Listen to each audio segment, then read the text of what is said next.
Entérate de todo en nuestras redes o en bler.com.ar. Aquí comienza WOM Capital con vos, un programa que informa y fortalece la identidad de quienes día a día construyen el futuro de la industria metalúrgica. WOM Capital con vos, la voz de la Unión Obrera Metalúrgica en Capital. Quédate con nosotros, acá en Radio Sónica, porque hasta las 11 tenemos mucho para contarte.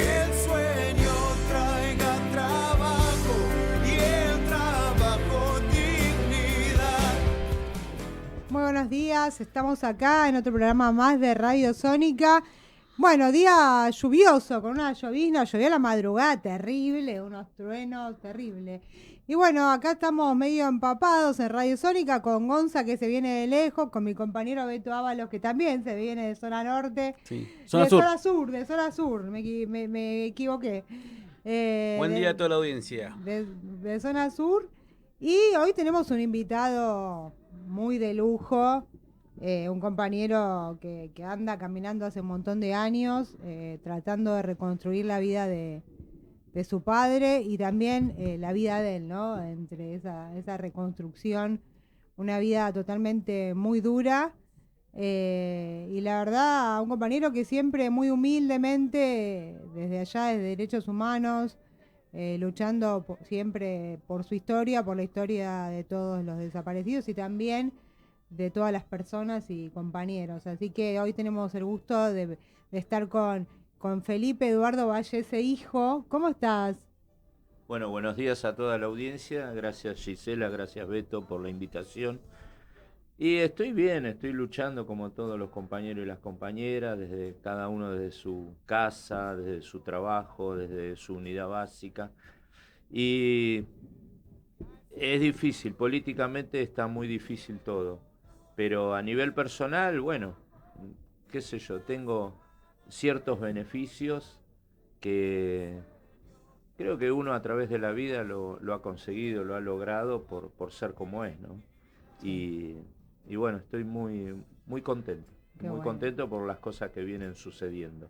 Muy bueno, ahora vamos a hablar de todo eso. Mientras tanto vamos a darles a conocer, para los que no conocen, un pequeño videíto de quién fue Felipe Vallese, por las dudas de que haya alguien que no conozca la historia de Felipe Vallese.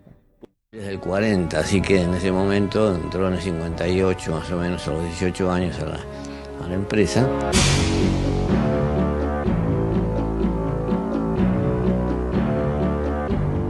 Entonces caen un día un piquete policial y lo detienen. Él se resiste, se agarra de un árbol.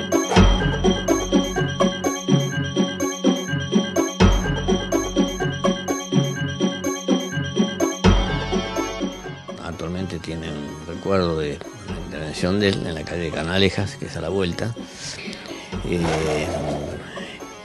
Y detienen también a un grupo de personas, familiares e incluso compañeros. Lo cierto es que en el momento que se lo llevan a él,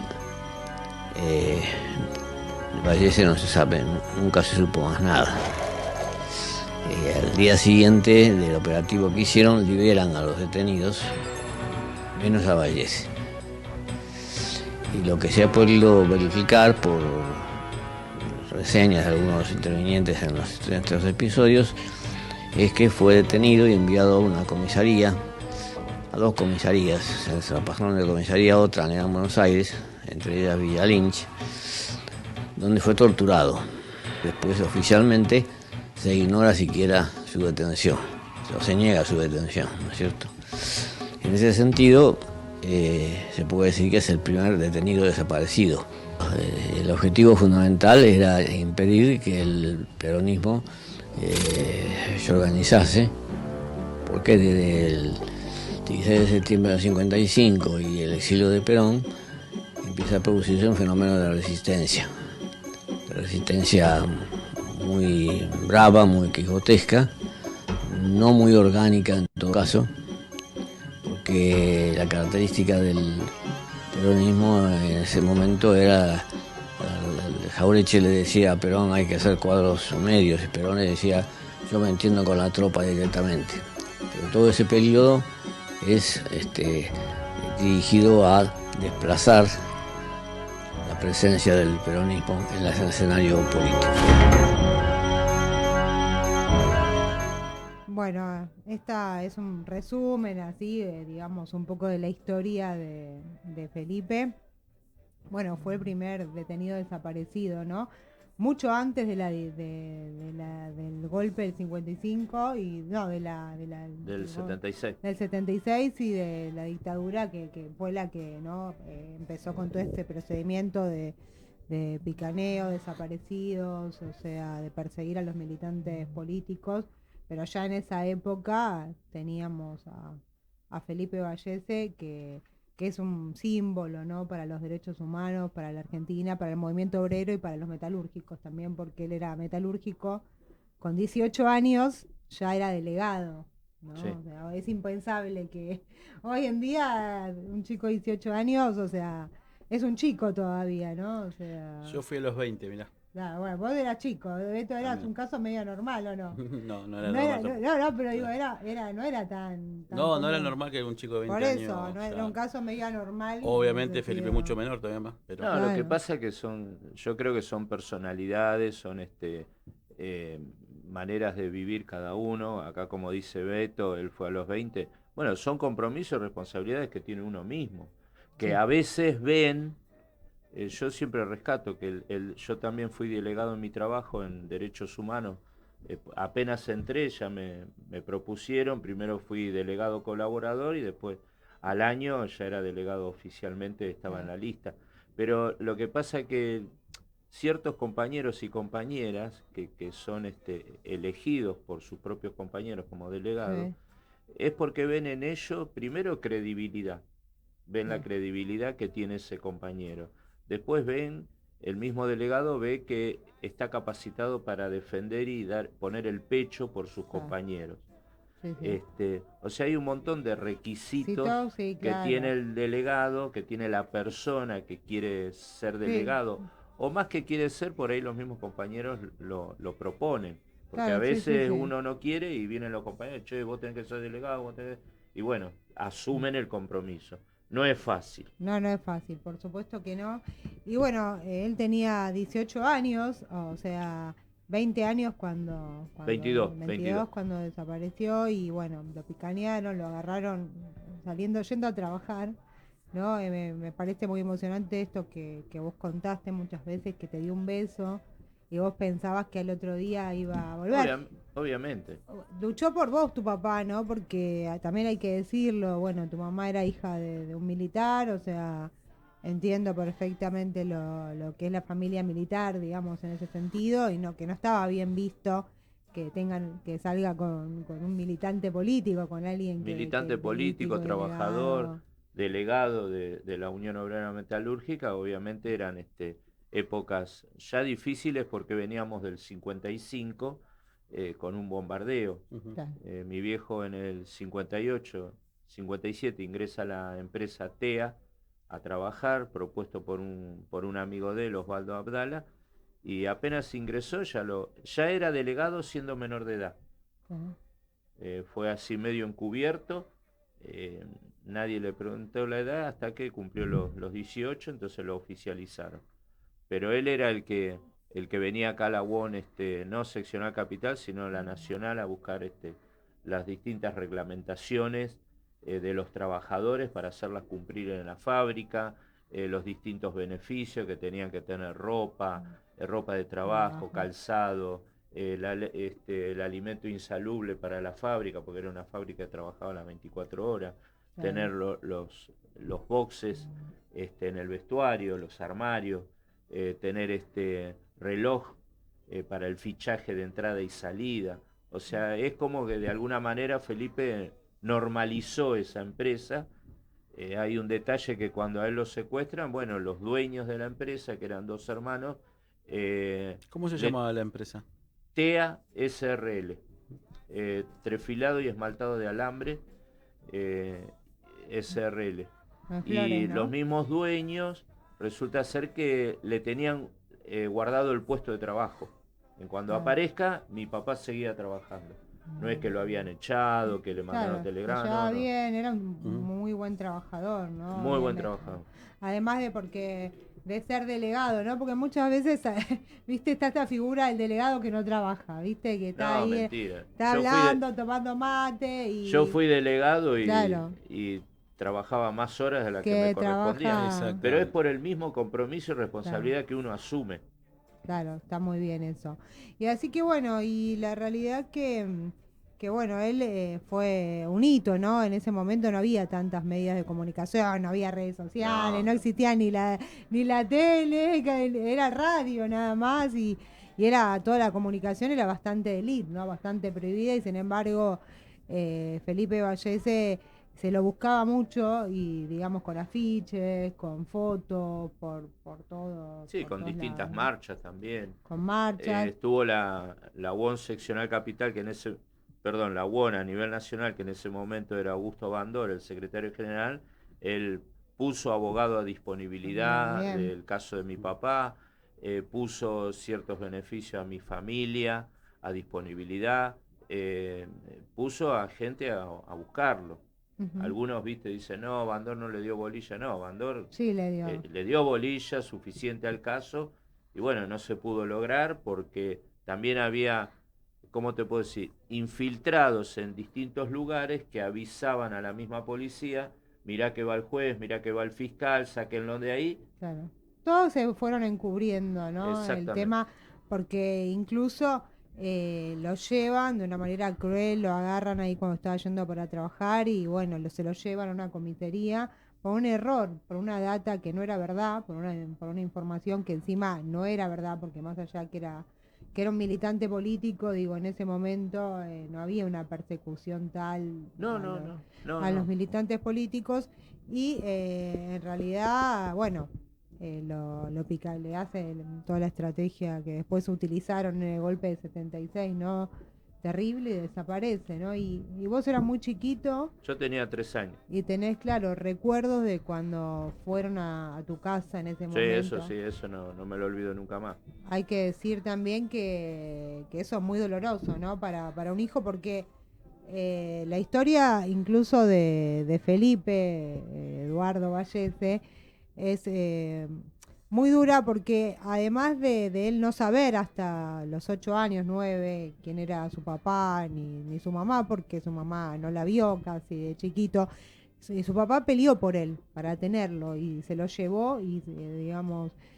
a pesar de que era un hombre, ¿no? Que en ese momento era más normal que los hijos se queden con las mujeres, ¿no?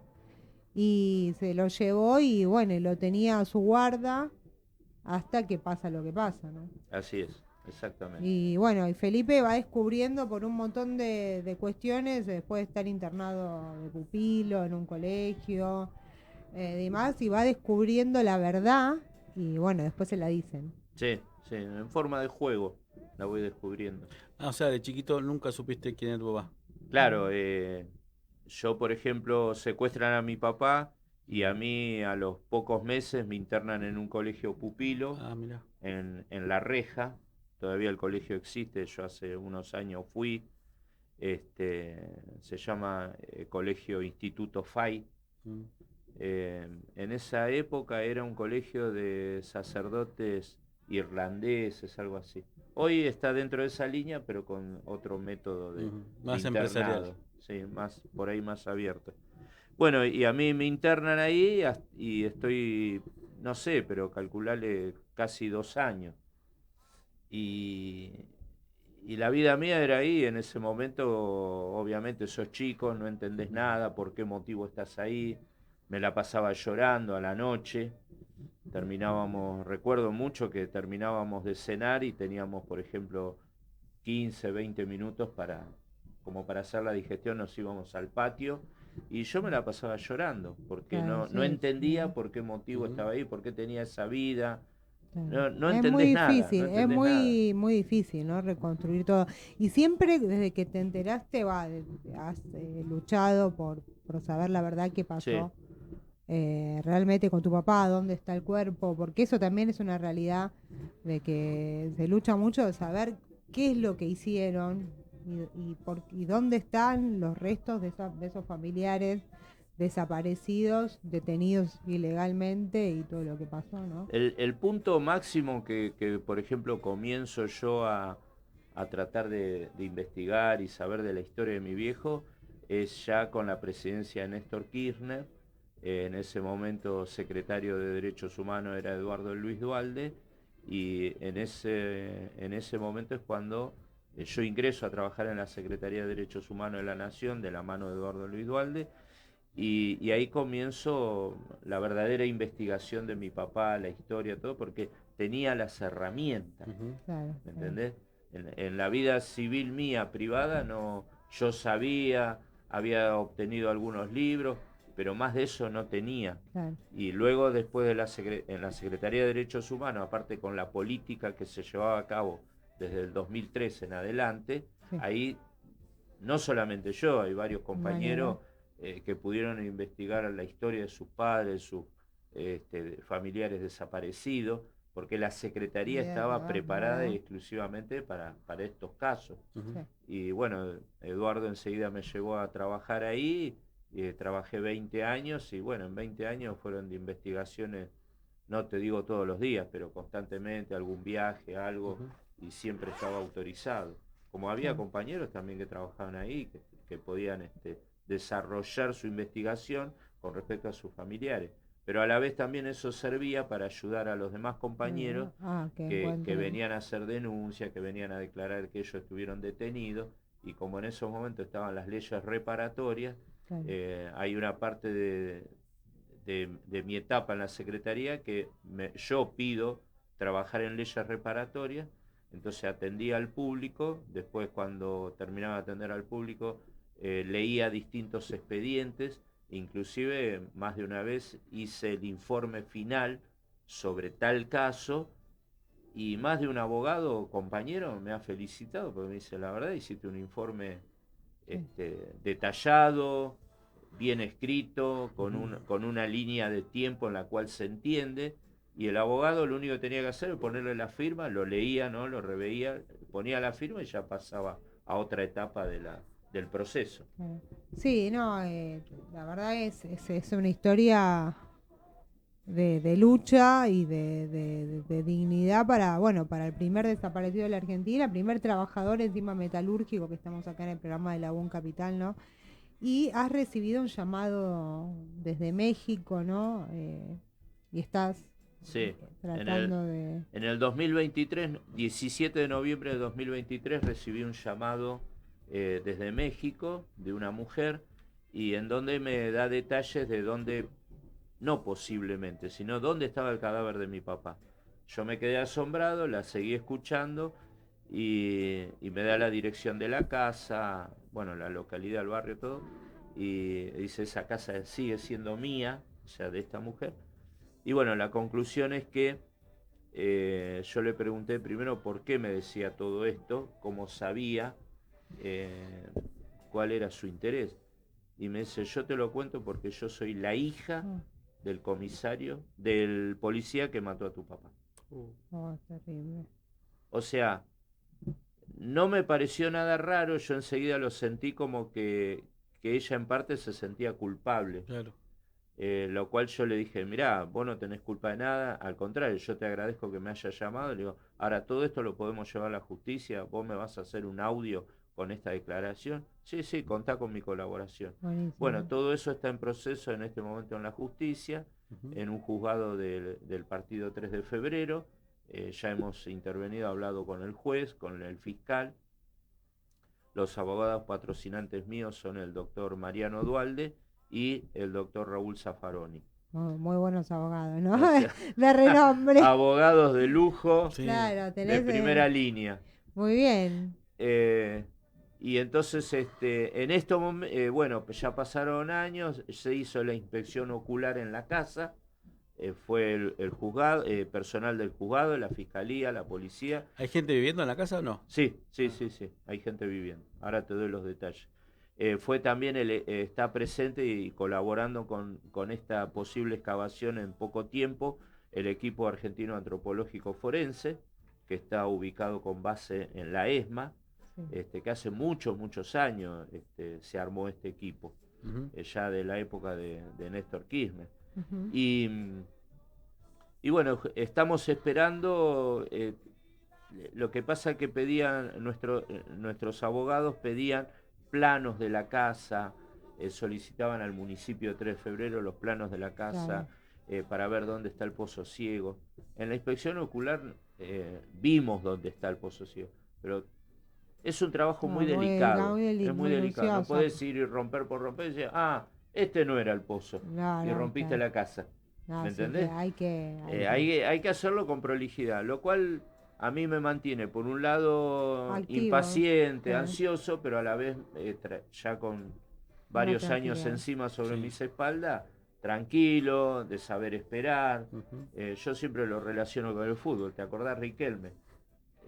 Ponía la pelota debajo de la planta del pie, levantaba la cabeza y miraba dónde iba a tirar el pase para que hagan el gol. Está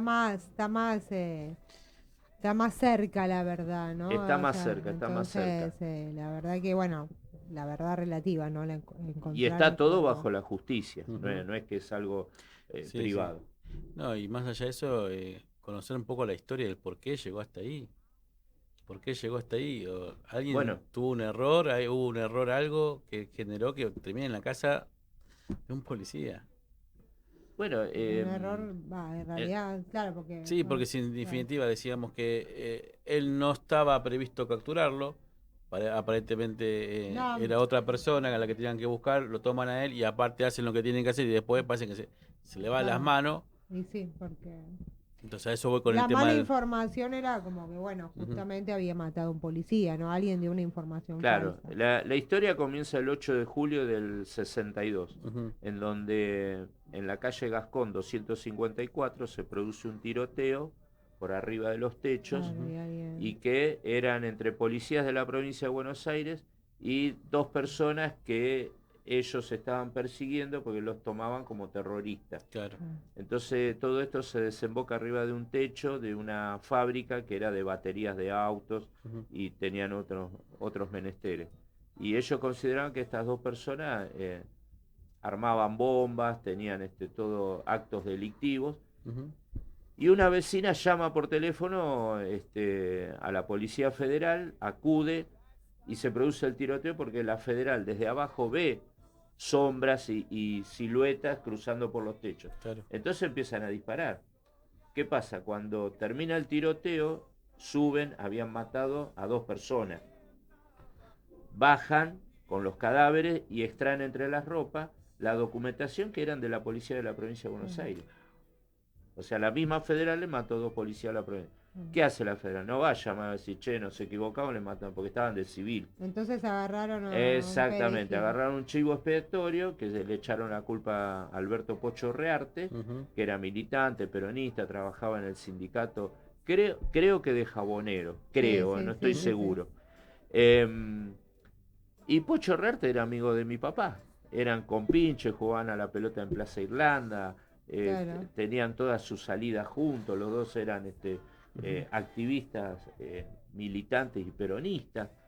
Y, y como Pocho iba mucho a la casa de mi viejo, ahí en la calle Morelos, yo ya estaba, obviamente, y entonces hay, como siempre, ¿viste? Hay un traidor dentro de la casa de mi papá que va a la comisaría sí. primero enterándose de esto, que lo buscaban a Pocho, y va y lo denuncia. Claro, y ahí fue cuando Dice, ellos ustedes lo buscan fueron a Pocho Rearte, para en la calle Morelos 628. Y a la vez está con un activista militante, Felipe Vallese, que es metalúrgico. Bueno, Fue él el entonces culpable. en esos días la policía se empieza a acercar, todos de civil, y la misma gente del barrio, hay testimonios que veían caras que sabían muy bien que no eran del barrio. No, no, el barrio. Claro. Y aparte de una caras raras, Ujú. Claro. ¿viste? Tipos grandotes, con bigote, se Claro. daban cuenta cuando eran policías. Sí, sí. Y entonces ahí se produce la noche del 23 de agosto que en una forma tipo operativo los secuestran a mi papá en la calle, van a Plaza Irlanda, los secuestran al hermano de mi papá, van a mi casa y se llevan al resto de la familia que estaba en mi casa, y en esa casa quedan las dos hijas de Mercedes, que eran menores de edad, y yo. Claro. y la mamá de Elvia, que era mi mamá de corazón. Y quedamos con la custodia de 2 policías. Eso fue el jueves a la noche. Hasta el sábado a la tarde se quedaron los policías. Y ahí también atraparon a uno de los compañeros de mi papá, Osvaldo Abdala, que fue a preguntar por mi papá. Golpeó la puerta, asomó la cabeza, lo metieron para adentro, le dieron un culatazo y lo secuestraron y se lo llevaron también. Que eso fue el viernes. Claro, 64 años ya, ¿no? 64. 64 sí. años de la desaparición forzada de mi papá. Exacto. Y bueno, ahora con la posibilidad de poder encontrar el cadáver, que Eso sería es, un cierre para- a esta historia, a este caso tan Claro. emblemático, tan peronista y de tantos años. Claro, como símbolo de resistencia, de lucha, de derechos humanos y también de verdad, memoria y justicia, ¿no? De lo que es la importancia que estas cosas no vuelvan a pasar nunca más en Y no. Argentina. 64 años de un grito que estremece y que Felipe no Sí. aparece. Felipe no Fallece, aparece. Bueno, vamos ahora a otro tema, vamos a compartir un videíto. Te pido que te quedes todo el programa, si podés compartir con nosotros. Estoy totalmente dispuesta a quedarme todo el programa. Hoy es mi día feriado. Estos días se vivió una situación para la UAN un poco complicada. Nosotros no vamos acá a opinar del tema. Simplemente decir que esperemos que esta situación se aclarezca. Sí lo vamos a compartir porque nos están escribiendo por las redes muchos metalúrgicos que están queriendo saber qué es lo que está pasando. Y bueno, compartimos con ustedes la información para que la puedan evaluar. Sí. Un informe del diario La Nación reveló que la exconcejal de la Cámpora de Campana, Soledad Calle, investigada por quedarse con cientos de millones de pesos de los trabajadores de la UOM, compró el año pasado un departamento en San José 1111, justo debajo de donde cumple su arresto domiciliario la expresidente Cristina Kirchner. El informe revela que pagó cerca de $185.000 por el departamento, que no es usado como vivienda de la exconcejal, ya que ella seguiría viviendo entre su casa en el lujoso complejo Sofitel La Reserva, una vivienda construida a metros del sanatorio Bandor de la UOM y un departamento en Cava. Además, según el informe, Calle compró el año pasado un BMW M 135 X-Drive, un vehículo de lujo valuado en $70.000 estadounidenses. Calle ya tenía un Peugeot 3008, modelo 2023. Calle está imputada en una causa por los delitos de administración fraudulenta, fraude y asociación ilícita. En 2023, el dirigente Abel Furlan le dio a su empresa, USEM, el manejo del 80% de los fondos de los afiliados de la UEM. USEM se quedaba con el 2% de lo recaudado, cerca de 100 millones mensuales. La oposición de la UOM aseguró que parte de ese dinero se usó para financiar las campañas de Alejo Sarna en Campana. La pareja de Sarna era ñoqui del gremio y fue despedida recientemente. Calle estaba de los dos lados del mostrador, era empleada de la UOM y a la vez titular de la empresa que administraba los fondos. Como integrante de la UOM, realizó más de 100 viajes al exterior, siempre en primera clase. La empresa USEM fue la usina recaudadora de la Cámpora y demás está a decir un negocio de Soledad Calle y Abel Furlan, acuerdos con laboratorios amigos para mayor retorno y así muchos negocios más, dijo Ángel Deroso, uno de los dirigentes opositores que se presentó como querellante. Mientras la UOM sigue intervenida, la situación de Calle y Furlan sigue complicándose. Bueno, esto circuló por todos los medios y bueno, esperemos que para todos los metalúrgicos Está en manos de la justicia, así que esperemos ver qué es lo que se dice. Obviamente, como decía vos, nos preguntan por todos lados qué pasa con esto o qué es lo que pasa. Bueno, de que llegó el interventor, se ha desplazado a Sol Calle y a su grupo. Y bueno, ahora la justicia interviene y auditando todos los papeles que tiene la UON, como también los papeles de la de USEN, así que será exactamente, justicia. esperemos que sea justicia y que, bueno, se aclare la situación porque no es bueno para nadie este tipo de cosas. Así que, bueno, también, digamos, aprovechando un poco también el invitado, ¿no? ¿Cómo vivís este momento tan particular de del país? ¿Cómo ves la situación actual? No, mirá, personalmente la vivo muy mal porque no es que este gobierno, por ejemplo, está fallando en un solo camino, está fallando en todos los caminos.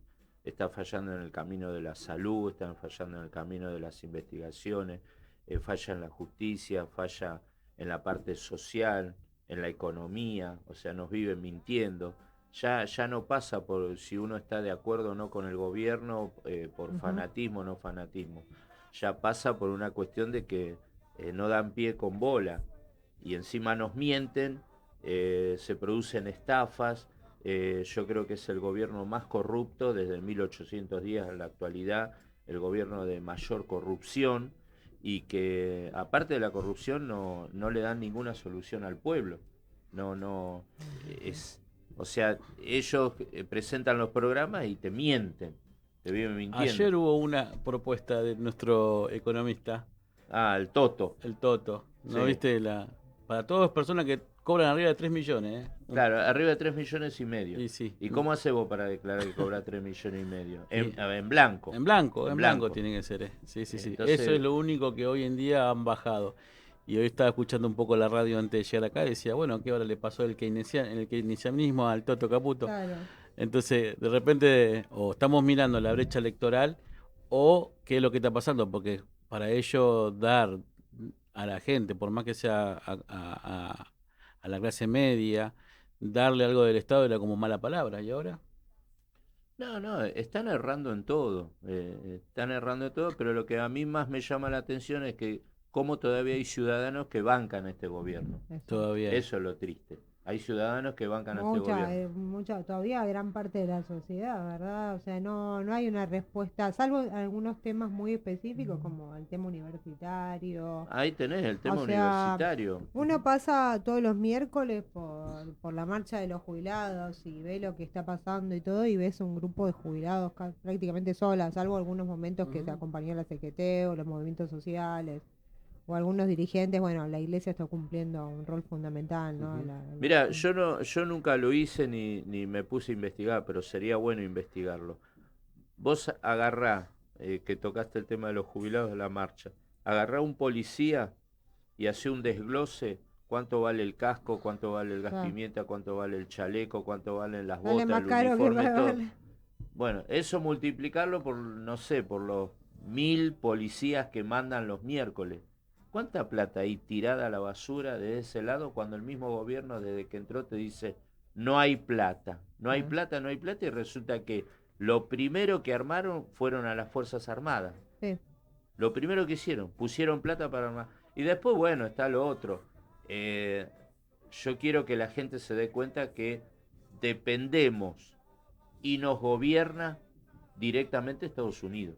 Sí. Bueno, sí, eso sí. Sí, desde exacto. ya. Y aparte hay una realidad, ¿no? O sea, este anuncio que ojalá, o sea, sirva, es un tema de la vivienda, es muy complicado en Argentina, pero el tema es el Fondo de Garantía de Sustentabilidad Social. ¿De dónde lo Que saca? claro, que justamente es de los de los la jubilados. plata de los jubilados del futuro, ¿no? O sea, O de sea, los jubilados de ahora también.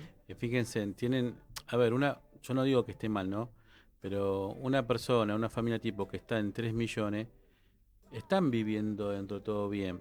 Los jubilados viven bien con 4.50 en la mínima. No, olvidate. Entonces, y le están sacando de parte de los fondos de ANSES, que son plata para distribuir, justamente para esto. O sea, no Sí. digo que esté mal que un compañero de 3 millones tenga su propia vivienda. Obviamente todos queremos tener.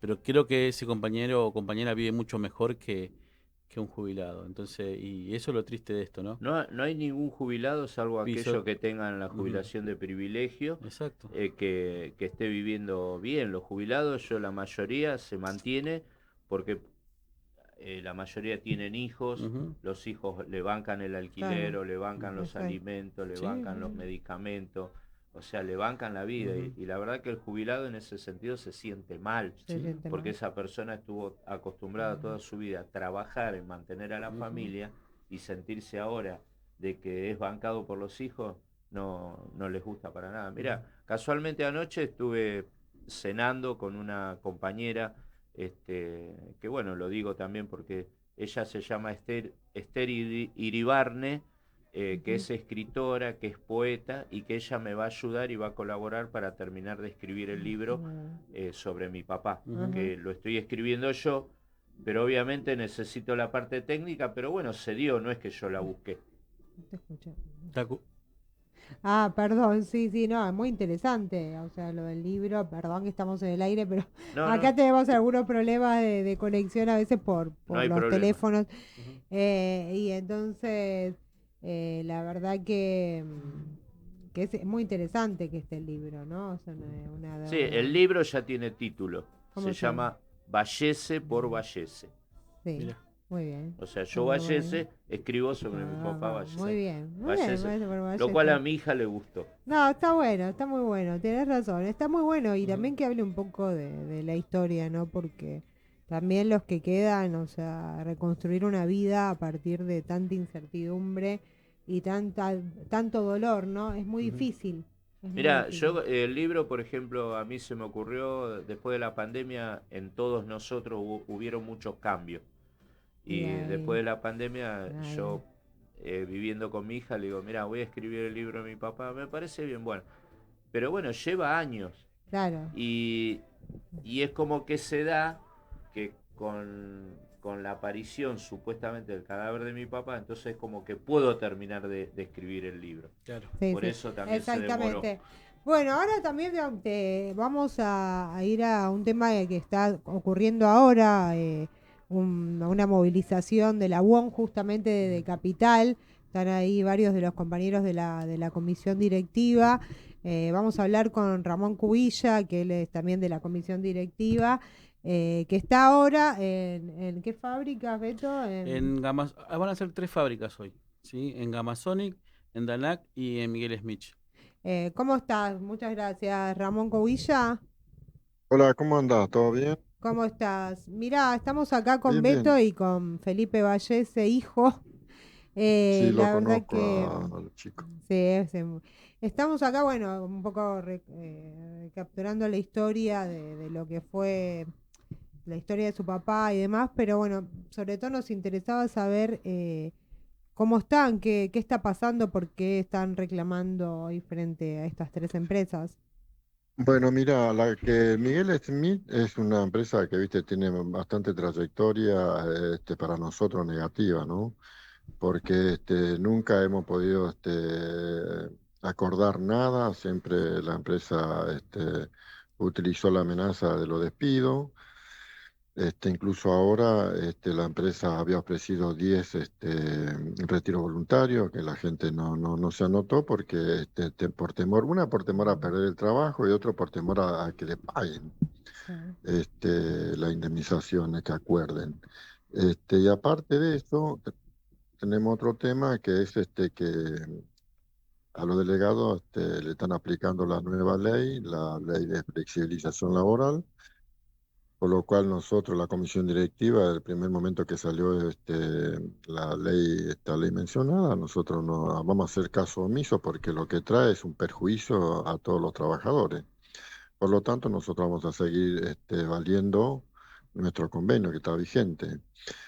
Luego de Miguel Smith, nos vamos a personar también frente al establecimiento de Gamazoni, que lamentablemente, porque nosotros estuvimos dialogando con la empresa dentro del ámbito de la Secretaría de Trabajo y nos negó el otorgamiento de las categorías, porque lo que habían solicitado las categorías fue la entidad sindical, nos negó y el representante legal de la empresa pidió el cierre de las actuaciones y después con un comunicado que dice otorgamiento por parte de la empresa de categoría. Es lo que me llegó a mí. Yo no tengo fehacientemente nada certero de este tema, pero eso es lo que andaba circulando, que la empresa dio la categoría, pero no negoció con la UOM, que fue la que solicitó la categoría, y fue, digamos, en forma personal la empresa como quedando bien ante sus trabajadores el otorgamiento de la categoría.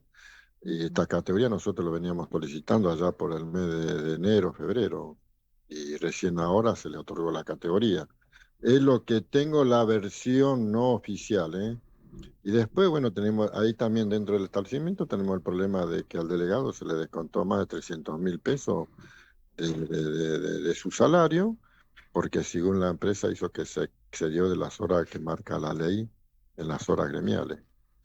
Y después de ahí nos íbamos a personar a la empresa DANAC, pero ayer a la tarde me llama el delegado que la empresa decidió abonar las horas gremiales a los dos delegados y abrir un canal de diálogo para el día martes, para ir limando las asperezas entre los representantes de los trabajadores y la empresa, ¿no? Pero acá hay una salvación porque acá algo bueno, ¿no? Que Sí, los dos delegados se sintieron perjudicados y entonces los trabajadores acompañaron la decisión de un quite de colaboración. Es la versión que me llegó por ayer por la tarde. Así que por suerte en la empresa esta claro. de DANAC se pudo llegar a una solución. Claro, qué bueno, ¿no? Ujú, En este contexto que por lo menos esta solución para estos ujú, trabajadores y delegados y empresas, ¿no? Se puedan ver. En cambio, bueno, en los otros casos ujú. ya venimos con reclamos de Sí, esas empresas y bueno, están aprovechando la situación de esta reforma laboral porque de modernización no tiene nada, como decimos siempre para poder seguir violando los derechos laborales, ¿no? Sí, es verdad, no, no tiene nada. De favorable a los trabajadores no tiene nada, nada, nada, nada. Y yo creo que ahora, cuando se negocien los nuevos convenios, vamos a ver, yo creo que va a ser una batalla también ahí, porque ellos vienen por más derechos, de quita de más derechos de los trabajadores. Entonces vamos a tener que estar atentos sobre esa negociación también. Claro, exactamente. Beto, no sé. no, más que nada, bueno, los compañeros tanto de Danac, de Miguel Smech y Gamazoni estuvieron acá en el estudio, así que Cubi, mandarle un saludo y mucha fuerza. Sí, se lo han dado. Así que bueno, yo en un rato termino acá y me sumo también a la marcha, así que más que Dale, nada es dale. eso. Lo positivo es, bueno, ya, aunque sea de tres, bajamos dos, eso para nosotros también lo vemos Sí, con sí, buen, viste, yo buen... creo, mira, Ujú. eh, nosotros, viste, tuvimos nosotros el otro día en el ministerio Sí, también sí, por la sí. empresa esta. Fundicar. Yo creo que, viste, nosotros le estamos dando una herramienta a ellos, viste, decir, bueno, hacer un impasse hasta diciembre, enero, Ujú. para ver qué sale del nuevo convenio. Sí. ¿Me entendés? Pues yo tuve, por ejemplo, con lo del calzado, ellos tienen un tope de horas Ujú. anuales. Seguramente ellos también van a venir por lo mismo. Seguramente. Entonces yo la idea mía, viste, esto es muy en lo personal, viste, decir, bueno, abrir un canal de diálogo y hacemos un impasse hasta diciembre, enero y vemos a ver Ujú. qué es lo que sale de esto. Pero Ujú. mientras tanto, viste, no traerle un perjudicio, perjudicar a lo que son los representantes de los trabajadores ante Ujú. la parte empleadora y son los nexos con esta organización. Ujú. Para aclarar Claro. un poco a la audiencia lo que dice el compañero Cubilla, que nosotros tenemos hasta el 31 de diciembre la habilitación de la apertura de los convenios. Entonces nos tendríamos que sentar con las cámaras para justamente ver todos estos tipos de perjuicios que hoy nos están dañando a nosotros para poder poner de alguna manera en la balanza todo, ¿no? Pero bueno. Bueno, ojalá que se solucione en pos del beneficio de lo más importante que son los trabajadores, que son los que sostienen el sistema, la economía y que cada vez se están perdiendo más derechos y más puestos de trabajo, como acá en el caso Ujú. del compañero Felipe Vallese, ¿no? Hijo y un montón de trabajadores y trabajadoras de la Argentina, que bueno, como decimos siempre, el trabajo con derechos es un derecho humano fundamental y lo dicen los derechos humanos, los 30 derechos humanos que lo rigen la Constitución y aparte le da Ujú. dignidad a las personas. Muchas gracias, Ramón, Dale, por dale, muchas mucha gracias a usted fuerza y por bueno, preocuparse. no, gracias a Dale, gracias. ustedes. Nos Saluda a vemos, la, Cubi. a la gente. Chao, chao. Bueno, chao, chao, saludos. Bueno, sí, es cada vez más complicado el tema laboral. Sí, sí, es complicadísimo. Bueno, si bien hoy son tres, pero hay muchas fábricas que están no solamente, más, nosotros siempre decimos, tanto cuando nos estamos con los patrones, con los dueños de fábrica, estamos todos en el mismo barco ante esta situación, porque la verdad que no tenés una solución a nivel nacional con la industria. Este hombre no vino a hablar de la industria, no habla de la industria, vino a destruirla automáticamente. Y bueno, siempre nos decimos, cada vez que tenemos una reunión con los delegados y con los patrones, decimos, mirá, estamos en el mismo barco, no nos peleemos entre nosotros porque en realidad nos está hundiendo el de arriba, el que nos está Claro. tirando agua en la canoa es el otro, nosotros tenemos que tratar de sacarla en conjunto y siempre buscando el diálogo, ¿no? Y hay empresarios que no quieren dialogar No, y pasa no. justamente esto. Y hay empresarios, como la otra vez nos tocó acá el caso de varios compañeros que no te miden el tiempo para ir al baño, ¿no? O sea, me parece que también hay un abuso de muchos empresarios, ¿no? Como para tratar de despedir gente o tratar de incumplir las normativas laborales y o que se renuncien, ¿no? Que se vayan, porque la verdad que no te dejen ir al baño. Medir los tiempos para que una persona vaya al baño me parece una situación aberrante, ni siquiera habla muy mal de la dignidad de la persona, en contra de la dignidad de la persona, ¿no? Yo creo que pienso y lo analizo. Esto es una operación sistemática que arranca desde Estados Unidos, pasa por el gobierno le baja línea a sus diputados y senadores, y vos fijate que fabrican leyes que vayan en contra de los trabajadores, en contra de la masa del trabajador. ¿Para qué? Para poder dominarlos y destruirlos. Y obviamente detrás de todo eso, para poder entregar el país en manos de Estados Unidos. Claro, y sobre todo esto también hay muchos... Es así de simple. Es traidores, terrorífico, claro, pero es eso. Traidores al pueblo y a la patria, ¿no? Que llegan en pos del beneficio de los trabajadores y en muchos casos también, digamos, hablo acá de las provincias porque hay un sector de senadores y diputados que pertenecen más a la era del progresismo, más del kirchnerismo, que votan bien, ¿no? O sea, pero hay otros que en realidad votan mal y nos llevan a este tipo de legislación que es inaudita y que permite este tipo de excesos, porque cuando vos rompés ya con una legislación que hace años que está y defiende los derechos laborales y apunta al modelo sindical argentino, pasa después... te quieren quitar el aguinaldo, te quieren quitar las vacaciones, te quieren quitar la indemnización en caso de despido. Claro. Ahora, todo esto, ¿sabés quién lo vio hace muchos años? Creo que el último discurso de él fue en el 2000... Bueno, si digo la fecha voy a meter la pata. Lorenzo Pepe. Claro. Lorenzo Pepe, que fue diputado durante 5 mandatos, y Lorenzo Pepe, uno de sus discursos dice, aparte con emoción, con bronca. Hace poquito fue el cumpleaños, recordó un año más de su cumpleaños. Y bueno, que él dijo, dentro de muy pocos años acá en las bancas del Congreso van a estar sentados los CEOs de cada empresa gobernándonos. Entonces avivémonos, démonos cuenta. Bueno, un discurso... Lo buscás en YouTube, lo encontrás. Sí, es increíble. El discurso de Lorenzo Pepe, que muchos años antes él la vio venir y estaba ya diciendo que iban a estar sentados en las bancas de diputados los CEOs.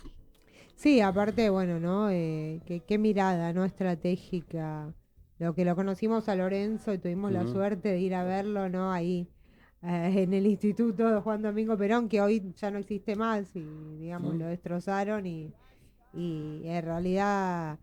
es un tema muy delicado porque todo el material cultural todavía no lo recuperó la historia argentina, y la verdad estas cosas no pueden volver a pasar porque son lugares muy importantes para la cultura, para la sociedad y para la historia del arte argentino, ¿no? O sea, bueno, pero esto todo lo manda a hacer Estados Unidos. Claro. Estados Unidos gobierna nuestro país. Gobierna nuestro país. A proscribir a dirigentes políticos y a dirigentes y también justamente a meterlos presos, ¿no? Y además de eso, a estar, ¿no? Terminar con la batalla cultural y ir en contra de todo el símbolo como fue en su momento el peronismo. La entrega del país. Claro, porque eso significa eso. Muchas veces se odia el peronismo, pero el peronismo fue el que luchó por los derechos laborales, el que los llevó a cabo, el que dio la legislación para esos derechos. Y la verdad que muchos trabajadores y trabajadoras, lamentablemente, sin conciencia de clase, digamos, no apoyan al peronismo. O no apoyan a quienes le dieron su derecho. Y dentro de la ciudadanía está el odio. Claro. Dentro de la ciudadanía, dentro de todos aquellos ciudadanos que el día de mañana van a votar, permanece en ellos el odio hacia el peronismo, el odio hacia Evita, el odio hacia Cristina, el odio hacia el trabajador, el odio al morocho, el odio a aquel que viene al más vulnerable, que anda por distintos barrios pidiendo una moneda, algo para comer, o yo lo he visto más de una vez, gente pidiendo trabajo. En las vidrieras, señor, le limpio el vidrio, viene con un balde, con un secador y se te limpia el vidrio y les cobra 8.000 pesos, no llegan a 10.000 pesos. No, la gente quiere trabajar, eso es mentira que la gente no quiere trabajar. La gente quiere trabajar, habrá uno entre millones que no quiere trabajar, pero la gente quiere trabajar porque el trabajo dignifica, el trabajo ordena, el trabajo te da sentido a tu vida. El trabajo te da dignidad. Te da salud. Te da salud. O sea, la gente quiere trabajar. Y la gente que trabajó toda la vida, como los jubilados, también quieren que le den lo que le corresponde, porque aportaron toda su vida. O realmente también, o sea, trabajaron toda su vida como las amas de casa, o también los trabajadores que no fueron registrados, porque esa es una deuda pendiente, ¿no? O años y años de desidia. Después hubo un gobierno que registró 6 millones de puestos de trabajo, pero bueno, y siempre falta, porque no todo el mundo estaba registrado tampoco en este momento, pues esto viene desde la época de que se fundó la Argentina. Entonces digo, hay una situación en donde estamos en un momento muy complicado, y el que no tiene trabajo hoy en día no tiene una vivienda, porque mucha gente de nosotros no tenemos vivienda propia, porque no tenemos una familia que tiene una vivienda y demás, se va, porque ¿quién se compra una vivienda hoy en día? No sé, con estos préstamos, vamos a ver. Pero digo... Primero llegar a los 3 millones. Claro, primero hay que llegar a los 3 millones. Pero bueno, más allá de eso, la realidad es que es una situación muy complicada y hay mucha gente, cada vez más, muchos compatriotas viviendo en la calle. Que esto es una situación muy dolorosa para todos los argentinos y argentinas, ¿no? O sea, porque ves jubilados también. Porque no todos tienen hijos y no todos los hijos los ayudan, ¿no? O sea, Claro. Tampoco, ¿no? O sea, digo, también gente jubilada que está siendo desalojada, gente que se quedó sin trabajo y no tiene a dónde ir, que está en la situación de calle. La verdad es que uno camina por la calle y ya ves tanto que lamentablemente dejan de ser personas, o sea, y eso es lo que no podemos vivir en una sociedad que esté bancando esto, ¿no? El gobierno actual carece de sensibilidad, totalmente. Claro. Ellos no entienden lo que es la sensibilidad a nivel social y económico. Y está destruyendo no solamente a la nación, sino está destruyendo a la población. Claro, totalmente. Bueno, nombrabas a Evita, y nosotros el otro día en la Bon Capital tuvimos un acto de restitución de un busto de Evita, que volvió a la Unión Obrera Metalúrgica, y bueno, queríamos compartir con la audiencia lo que fue ese momento.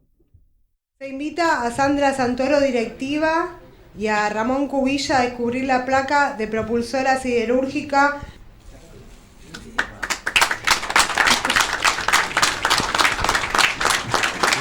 Dicha placa corresponde al año 1975, donde los trabajadores de la empresa propulsora siderúrgica recordaron el primer aniversario de la desaparición física del general Perón y colocaron esta placa en la empresa. Luego fue retirada durante un tiempo y permaneció en circulación sin destino fijo. La Bon Capital la pone en valor, la pudo rescatar y va a quedar acá registrando ese agradecimiento de los trabajadores al general Perón. Le damos la palabra a la compañera Sandra Santoro, directiva. Buenos días a todos los compañeros y compañeras que están acá presentes. Los trabajadores de la propulsora siderúrgica al teniente general Perón, al teniente Juan Domingo Perón, 1974, 1 de julio 1975. Muchas gracias a todos por haber venido.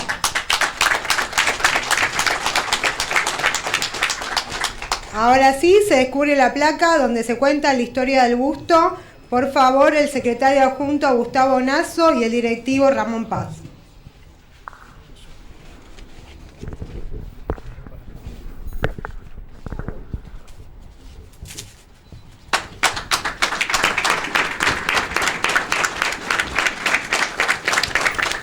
En esta placa podrán conocer la historia del busto. Por favor, el secretario adjunto Gustavo Nasso. Bueno, buenos días para todos y todas. Esta placa conmemoratoria es la historia verdadera de este busto que tenemos hoy acá, en la cual redacta toda la historia de cómo fue el transcurso de las fechas del busto de Eva, cómo se fue a través del compañero Armando Cabo y de Blanquita Cabo, cómo fue todo el proceso de cómo llegó este busto acá. Agradecerán las palabras del compañero excomunero Miguel Varela. Yo solo quise cumplir la voluntad de aquellos compañeros que me dieron la responsabilidad de cuidar este busto y usarlo con la responsabilidad que ellos lo hicieron. Y encima me dejaron, yo me acuerdo de la compañera Blanquita Cabo y Pepito Notaro, un gran dirigente de la UON, cuando me entregan el busto, me dicen, nosotros sabemos que vos vas a tener la capacidad, no hoy, pero con el tiempo, de dónde depositarlo. Vos vas a saber dónde va a estar el peronismo. Y la verdad, me llamó la atención y busqué. Pensé llevarlo al Partido Justicialista, pero hay pocos peronistas acá hoy. Entonces dije, bueno, no es el lugar. Y la historia me lleva al mismo punto de donde ellos salieron, a la UON, de donde yo hoy soy afiliado, donde yo hoy he podido votar esta comisión directiva. Y dije, es en la UON, y hay que devolver a Evita a la UON. Ahora, por favor, va a hablar el compañero de la Resistencia Peronista de la Asociación de Farmacias y Mutuales de la República Argentina, Carlos Villagra. Estamos frente a quien fue la primera secuestrada de la dictadura. Pero, en realidad, ¿por qué pasa esto? ¿Por qué se repite Evita? ¿Por qué la siente la resistencia peronista y la hace bandera? Porque es producto de la protesta de ella. Ella se enojó terriblemente contra los gorilas que volaban y mataban niños en la Plaza de Mayo, ancianos y ciudadanos. Nosotros siempre fuimos una revolución pacífica, como la quería el general Perón. Ahora pedimos la palabra al compañero historiador Víctor Ramos. Se está cumpliendo el día del renunciamiento de Evita, donde se dio una comunión entre el pueblo y su líder espiritual. Es algo extraordinario, los que no vivimos ese día, ver en la película de Leonardo Fabio el extraordinario diálogo que se produce entre Evita y el pueblo trabajador. Algo desgarrador. Es algo desgarrador y único, creo que, no sé, en la historia universal, no sé. 2 millones de personas dialogando con una y pidiéndole de que sea candidata a vicepresidenta. Y ella rogando que no. De eso se hicieron 1000 especulaciones políticas sobre que Perón no quería o que la presionaban. Esto, de ninguna manera, la fórmula era Perón-Perón. La CGT lo estaba convocando, pero había algo que era terrible que estaba viviendo esta mujer y nadie sabía, o muy poquitos sabían.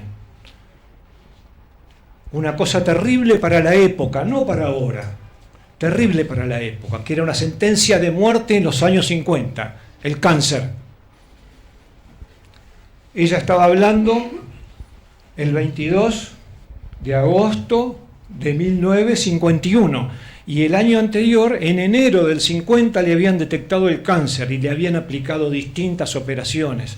Ya estaba más flaca, más delgada, estaba sufriendo enormemente y se la ve en los discursos y las distintas apariciones públicas. Al año siguiente fallece. O sea que ella estaba luchando, no nos dábamos cuenta, digo, sintiéndome yo parte de la multitud, ¿no? De la multitud popular, que le exigía que vaya a la candidatura, y ella no podía. Bueno, para finalizar este acto escucharemos las palabras del secretario general de la UON Capital, Roberto Bonetti. Nosotros lo que pretendemos es que a través de esta imagen, saber que nunca hay que resignar un derecho, que siempre hay que pelearlo. Eso por nosotros mismos, por las generaciones nuestras y por las que vendrán, pero también en honor a estos compañeros y compañeras que han luchado y que han caído. La imagen de Eva Perón, la del general Perón, nos obliga a eso. Así que para nosotros ha sido una bendición, para esta sesional, para esta casa, para esta comisión directiva, y un orgullo que esta imagen y este busto de Evita es así. Y esto nos obliga justamente a lo que dijimos, a defender siempre los derechos de los trabajadores. Así que muchísimas gracias para todos y todas, y bueno, como siempre, la Unión Obrera Metalúrgica va a estar donde esté el peronismo. Gracias.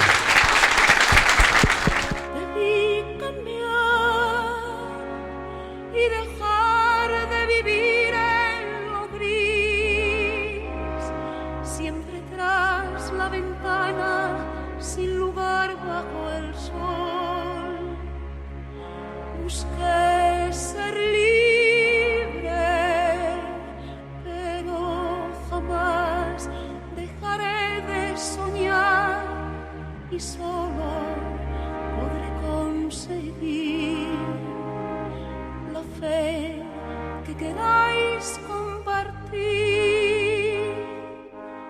No llores por mi Argentina, mi alma está contigo, mi vida entera te la dedico.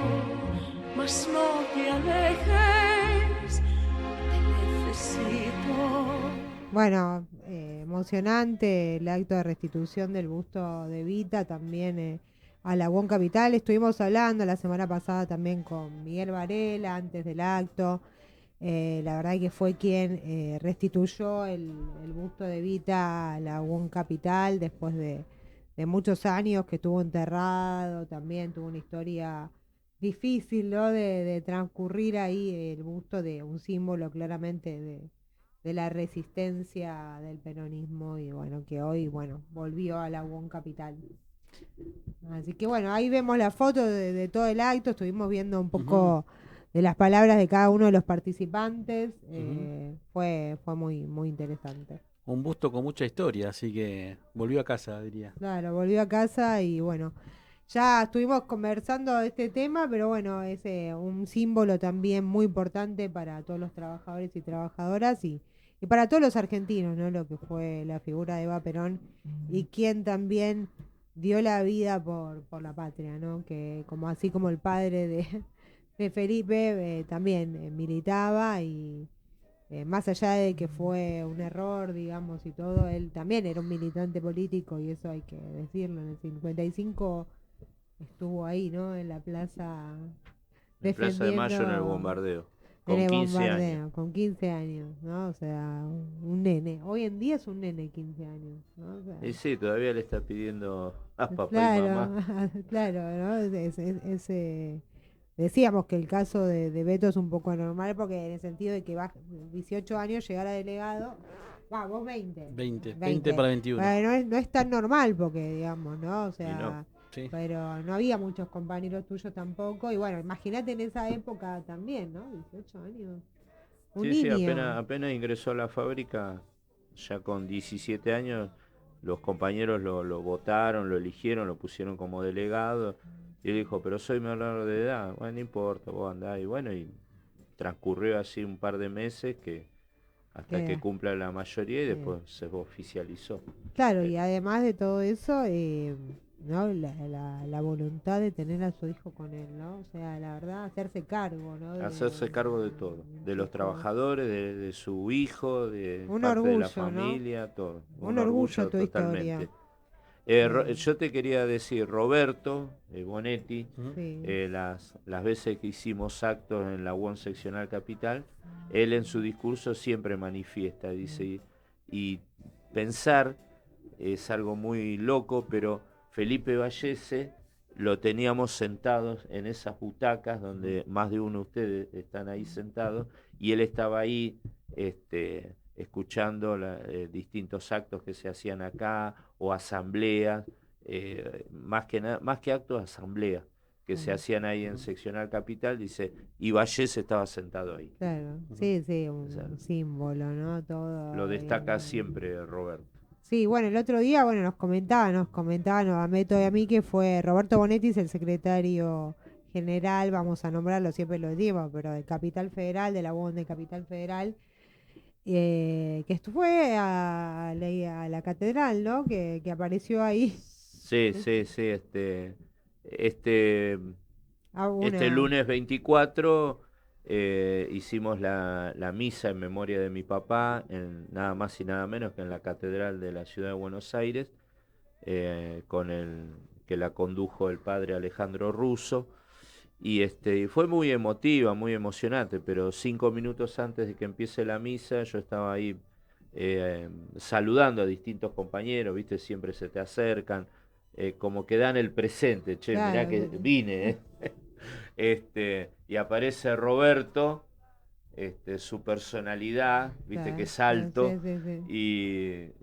Y bueno, nos estrechamos en un abrazo y a mí me dio una gran alegría, claro, porque yo reconozco y sé muy bien, después de tantos años de estar militando entre los dirigentes políticos con mayores cargos, que no cualquier secretario de un sindicato va a una misa de un compañero que se le hace la memoria, ¿viste? Claro, está muy bien eso. Y estuvo Roberto presente, que claro, no fue tan difícil convocarlo. Le mandé mensaje, creo que el sábado, me respondió y dice, quédate tranquilo y estaré presente. Y cumplió con la palabra. Claro, muy bien, ahí Roberto. Y también 2 salones, ¿no? Hay, si no me equivoco, el de la CGT, que lleva el nombre del papá, y sí, y ahora en la provincia de Buenos Aires también Walter Correa le puso un salón que tienen dentro del Ministerio de Trabajo, Felipe Vallese. Sí, así es. O sea que bueno, por lo menos en las casas de los trabajadores, ahora falta uno en Trabajo de Nación.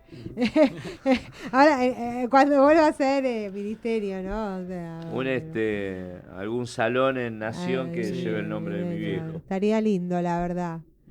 Tuvimos la posibilidad en los años del 2003 que gobernó Néstor, después de 2 veces Cristina y Alberto Fernández, pero bueno, a veces... Sí, a veces por ahí yo considero que son culpas mías, que no tracciono, que no insisto, pero bueno. No, igual a veces uno no se pone a pensar estas cosas ahora porque creo que uno tiene más tiempo, ¿no? De poder ver, pero aparte, bueno, pero son símbolos importantes, ¿no? Dentro de la Casa de los Trabajadores, o sea, para el próximo gobierno, no sé si, capaz que te sorprende y el secretario de Trabajo actual te llama y te pone una placa, ¿no? Bueno, no creo, pero digo, por ahí sí, o sea, nunca se sabe. En la Facultad de Filosofía y Letras, acá que está de la UBA, ¿no? Que está en Avenida San Juan y la calle, ahí no me sale el nombre, pero está acá cerca. Directorio y Puan. Ahí hay un salón con el nombre de mi papá. Está muy bien eso. Bueno, para tarea pendiente o para el próximo gobierno, o sea, poner... Vamos a hacer fuerza.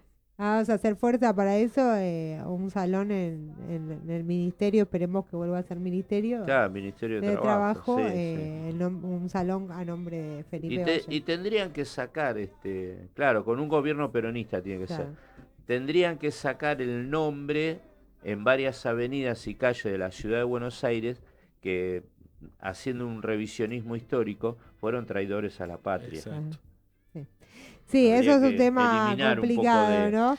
En capital es muy complicado, pero en provincia es mucho más factible. Como nosotros nunca fuimos vengativos y el odio es de otro lugar, ¿no? Porque, como nosotros decimos siempre, el amor derrota al odio. Pero a veces los peronistas somos demasiado buenos. Sí. También hay que tenerlo en cuenta, ¿no? Somos demasiado buenos en un montón de situaciones También está la provincia, el otro día iba y veo ahí Venegas Lynch, Avenida Venegas Lynch, Agustín Venegas Lynch. Digo, Sí, no, nada que ver. Tenés la calle La Prida, que La Prida se refiere a que fue presidente Narciso creo que era. Sí, Bernardo, no, Narciso la... La Prida. La Prida estaba entregando el país. Claro. Sí. Así que... El que se puede crear un gran debate es con Julio Argentino Roca, que vos lees algunos historiadores, hizo de alguna manera bien en su campaña, no solamente al desierto, sino al norte, en donde él fue de alguna manera a delimitar territorio para la Argentina. Bueno, pero dentro de esa delimitación del territorio, también hubo varios pueblos genocidios que él provocó. Sí. Entonces, viste, por un lado algo hizo bien y por otro lado algo hizo mal.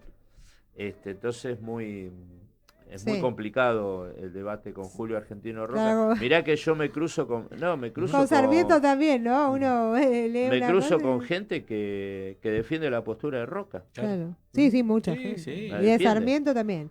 O sea, Sarmiento, bueno, ¿no? Uno le puede valorar lo que fue la educación. Yo me acuerdo de chica, era fanática de Sarmiento. Y cuando llegué a la facultad leí el Dorrego, o sea, y dije, no. Bueno, La Valle es otra calle que Ahí se tenés puede... La Valle. Es complicado el tema, ¿no? Porque hay personajes que tienen como una doble vara, ¿no? Pasa también actualmente. Y viste lo que también Bernardino Rivadavia fue quien de alguna manera quería detenerlo a San Martín.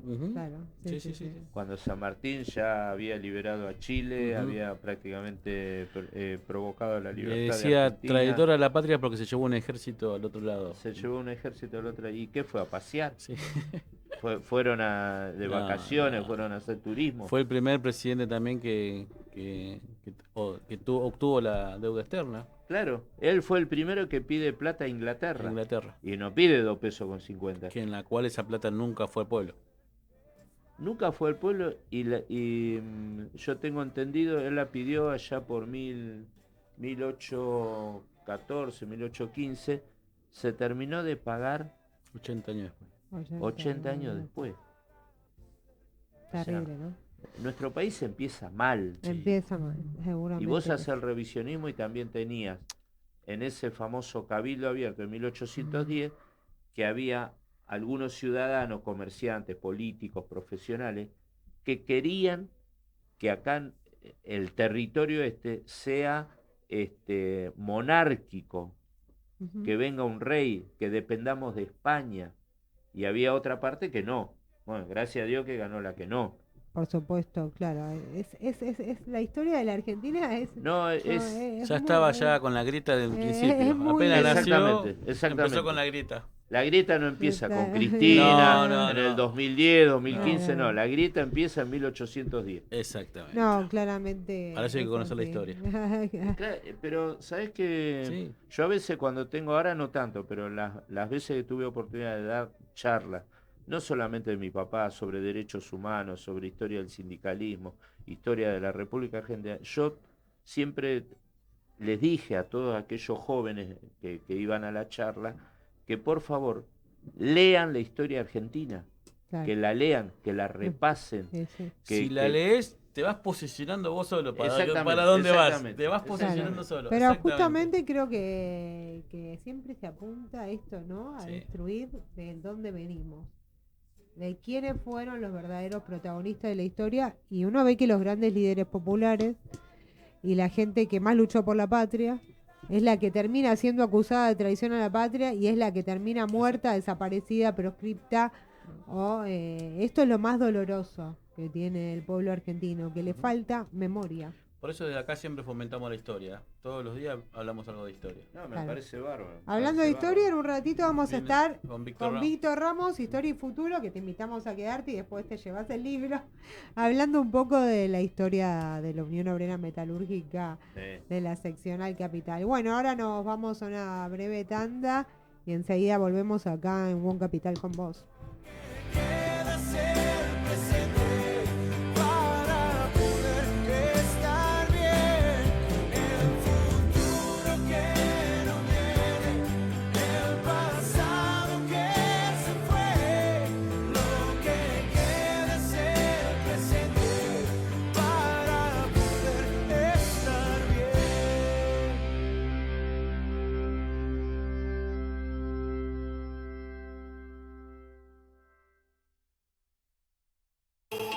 Hace 20 años, cuando el streaming era apenas una idea, en Buenos Aires, Argentina, nacía algo distinto. Una radio que no iba a seguir ningún camino, iba a marcarlo. Hoy Radio Sónica es la más importante, la más vista de América Latina. Ganadora del Martín Fierro Latino 2025 como mejor canal de streaming. Reconocida por la legislatura porteña. Premiada por Éter, Argentores y elegida por millones. Radiosónica.com.ar. Sonido global. Imagen y sonido digital. Streaming global. Contenido sin fronteras. Seguinos en nuestro canal de YouTube. Radio Sónica. 20 años. Marcando el rumbo. Los recuerdos son imágenes. La recopilación de destellos de luz da como resultado la imagen. Una imagen que hace que un momento de tu vida quede retratado para siempre. Garúa Fotografía. Todos los momentos importantes de tu vida necesitan una buena foto. Garúa Fotografía. Búscanos en Instagram o contactate al 11 230 310 04. Garúa Fotografía. La Hora de la Nada, con la conducción y producción general de Liliana Atemian. Miércoles, 18 horas. Blair, salones para eventos. Para todas las edades, con diferentes propuestas y estilos, desde la decoración perfecta hasta el ambiente ideal. Blair te propone festejar cerca de todo. Elegí una de nuestras 5 ubicaciones y disfruta de momentos inolvidables. Blair, Belgrano, Colegiales, Devoto, Palermo y Pueyrredón. Consultas al 11 31 25 27 59. Entérate de todo en nuestras redes o en blair.com.ar. 91 años de historia. Conoce el Palacio Legislativo. Agenda tu visita guiada en legislatura.gov.ar. Legislatura porteña. Nos une a la ciudad. Fumigamos para prevenir el dengue en los barrios y en las localidades de Almirante Brown. Esta enfermedad no se transmite de persona a persona. El único transmisor es el mosquito. Por eso, necesitamos que tapes, laves, tires y gires todos los recipientes que acumulen agua y que permiten que el Aedes aegypti se reproduzca. Combatamos al mosquito para ponerle freno al dengue. Todos somos Brown. KIA, Pizza Party y Catering. Realizamos todo tipo de eventos. Organización y planificación de eventos sociales, corporativos, pizza party, barra de tragos. También te ofrecemos degustación. Comunicate al 11 38 63 83 79 y seguinos por Instagram, Catering K-A. No importa si sos emprendedor, comerciante o profesional independiente. Si no te conocen, no te eligen. Grupo Sónica te conecta con una audiencia activa, fiel y en constante crecimiento. Conéctate al 11 22 62 77 28 y armamos un plan a tu medida. Tu marca necesita sonar. Nosotros la hacemos escuchar. Cuando la tecnología y la pasión se unen, la radio trasciende y llegan los premios. Radio Sónica, Martín Fierro Latinoamérica 2025, al mejor canal de streaming. Hace 20 años, cuando el streaming era apenas una idea, en Buenos Aires, Argentina, nacía algo distinto. Una radio que no iba a seguir ningún camino, iba a marcarlo. Hoy Radio Sónica es la más importante, la más vista de América Latina. Ganadora del Martín Fierro Latino 2025 como mejor canal de streaming. Reconocida por la legislatura porteña. Premiada por Éter, Argentores y elegida por millones. Radiosónica.com.ar. Sonido global. Imagen y sonido digital. Streaming global. Contenido sin fronteras. Seguinos en nuestro canal de YouTube. Radio Sónica. 20 años. Marcando el rumbo. Los recuerdos son imágenes. La recopilación de destellos de luz da como resultado la imagen. Una imagen que hace que un momento de tu vida quede retratado para siempre.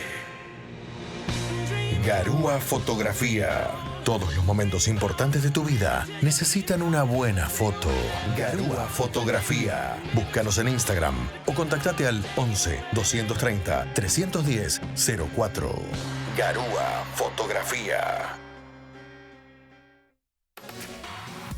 La Hora de la Nada, con la conducción y producción general de Liliana Atemian. Miércoles, 18 horas. Blair, salones para eventos. Para todas las edades, con diferentes propuestas y estilos, desde la decoración perfecta hasta el ambiente ideal. Blair te propone festejar cerca de todo. Elegí una de nuestras 5 ubicaciones y disfruta de momentos inolvidables. Blair, Belgrano, Colegiales, Devoto, Palermo y Pueyrredón. Consultas al 11 31 25 27 59. Entérate de todo en nuestras redes o en blair.com.ar. 91 años de historia. Conoce el Palacio Legislativo. Agenda tu visita guiada en legislatura.gov.ar. Legislatura porteña. Nos une a la ciudad. Fumigamos para prevenir el dengue en los barrios y en las localidades de Almirante Brown. Esta enfermedad no se transmite de persona a persona. El único transmisor es el mosquito. Por eso, necesitamos que tapes, laves, tires y gires todos los recipientes que acumulen agua y que permiten que la Aedes aegypti se reproduzca. Combatamos al mosquito para ponerle freno al dengue. Todos somos Brown. CAIA, Pizza Party y Catering.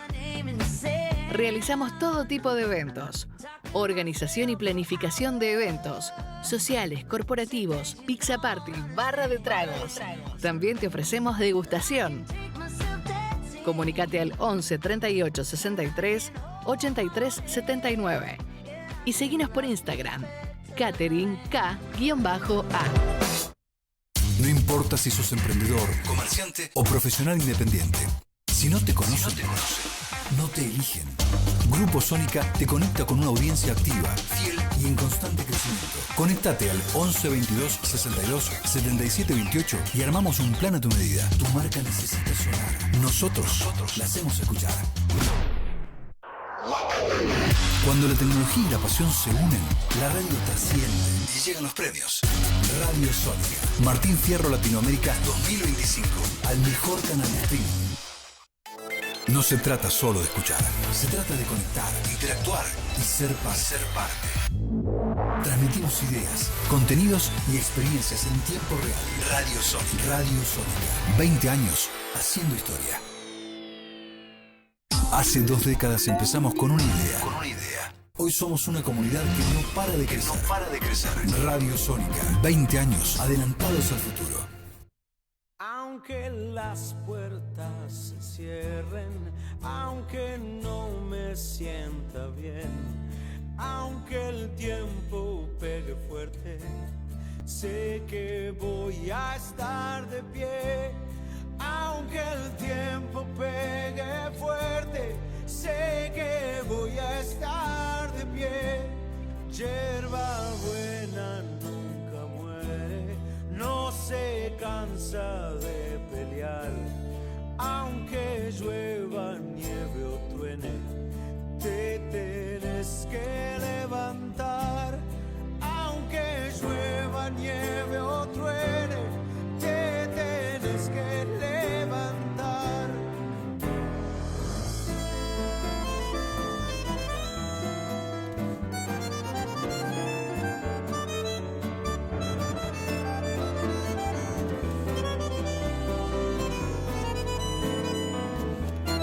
Aunque no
Bueno, volvemos acá en One Capital con vos y bueno, como anunciamos, acá tenemos a Víctor Ramos que se suma acá como todos los jueves a One Capital con vos y nos quedó pendiente, bueno, una parte del libro, como saben, todos los jueves estamos debatiendo un capítulo, medio capítulo del libro Historia y Futuro de la Unión Obrera Metalúrgica, que escribió acá Víctor Ramos hace muy poco tiempo. Que bueno, ahora Felipe después ya se lo otorgamos hoy para que lo empiece a leer y cuando quiera también venir a comentar el libro, está más que invitado. Dale, así gracias. que bueno, estamos un poquito después del 17 de octubre para recapitulizar, o sea, y ahí aparecía la figura de Bandor, pero en realidad nos queríamos ir un poquito antes porque el otro día quedó pendiente, ¿no? Esto tan importante para la Argentina y que muchos no conocen, lo que fue el ATRAS, ¿no? Esta Asociación de Trabajadores Latinoamericanos, que era una asociación de las CGTs de cada país latinoamericano. O sea, Perón tenía claro en su proyecto político y económico para la Argentina que tenía que lograrse la integración. Pero no una integración retórica, sino una integración concreta. Por eso la alianza estratégica con Brasil y con Chile, que él planteó, y después convenios con todos los países, impulsando siempre para incluso suprimir las fronteras. Él pensaba en grande, o sea, una ciudadanía común de América Latina. Y entonces, bueno, él avanzó con muchas dificultades con Brasil, creo que lo comentamos, el tema del suicidio de Getúlio Vargas, que era el presidente de Brasil en ese momento, con Ibáñez del Campo en Chile, las dificultades también. Entonces él había implementado desde la Cancillería Argentina los delegados obreros en las embajadas. Qué importante, ¿no? Este rol, porque esto no se volvió a hacer. No se volvió a hacer porque en realidad tenía un proyecto. ¿Qué rol podía jugar el trabajador, un dirigente gremial o alguien destacado de un gremio en una embajada? Tenía un doble propósito. Por un lado, el económico. Es decir, un trabajador podía vincularse para vender productos de lo que la Argentina exportaba en ese momento, como si fuera un agregado comercial, con vínculos con los otros sindicatos en los países donde le tocara estar. Y por otro lado, el lado político, que era vincular a los trabajadores de América Latina, porque se dio una importancia especial a la red latinoamericana de diplomacia, para ir conformando la unidad latinoamericana desde abajo, desde los gremios. Entonces, internacionalmente había una central, y existe todavía una central internacional de trabajadores, que es una de la socialdemocracia europea, viste que están Adenauer y financiamiento alemán. Después está una que es pro-norteamericana, que impulsa Estados Unidos.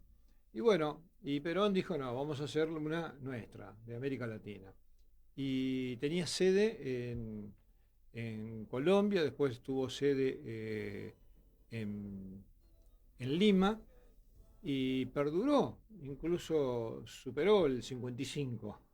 Digamos, caído el gobierno de Perón en el 55, con el golpe que ya sabemos. De todas maneras, sin el financiamiento que la Argentina le estaba dando, se fue decayendo de a poco el Atlas, que era la organización.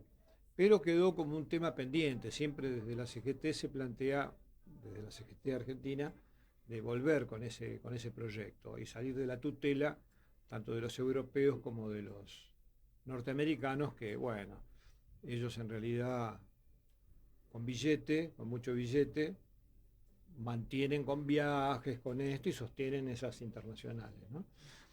Pero ahí vemos la vocación de Perón nuevamente en la integración latinoamericana a partir de los trabajadores. Y por supuesto la UOM participó activamente, ¿no? Claro.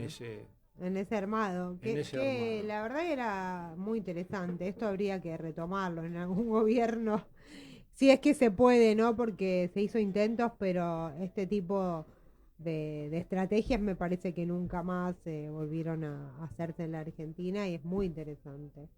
Pues algo que fugazmente, pero podemos darle como un parrafito nomás, digamos que en la década del peronismo, si bien la UOM nace como UOM capital, no como UOM capital, nace como la UOM en la capital. Claro. Y es como la madre del resto de las seccionales. Durante el periodo de Juan Domingo, hasta el 55, llegó a haber más de 70 seccionales, que después algunas, motivo de los procesos de desindustrialización de la Libertadora, se fueron fusionando. Se fueron achicando, o algunas cerrando. Y ahora estamos en una situación también difícil, ¿no? Donde a algunas seccionales les cuesta sostenerse, porque, bueno, claro, los despidos y bueno. Sí, tal cual. Pero fue el momento de mayor plenitud de la Unión Obrera Metalúrgica, fue en ese periodo. Que lo comenzó Perelman, como habíamos dicho, y lo termina a Bandor.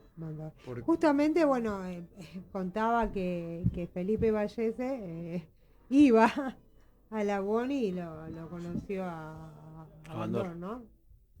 Claro, o sea, en distintas oportunidades, pero era como un trabajador más, un delegado más. Bueno, no que tuvieron una relación. Claro, él iba a la biblioteca, ahí tengo entendido que hacía trabajo, digamos, se interesaba por la formación política, y era todo un periodo de formación política. O sea, los jóvenes en aquel momento, ahora resulta raro que vaya un delegado así a la biblioteca, ¿verdad? Ahora tienen el celular. Bueno, también. A lo mejor muchos a través de los videos, no tenemos que desmerecer, digamos, la nueva generación, porque a lo mejor se nutren, a lo mejor hasta mejor, porque hemos cometido, los grandes, hemos cometido muchos errores, así que no estamos en condiciones de dar cátedra, simplemente de comentar qué pasó, ¿viste? Yo como historiador digo, bueno, ¿qué pasó? ¿Y qué fuentes tengo? Claro. Nada más. Y ahí, ¿no? Estaba la UON intervenida, después aparece Miembro.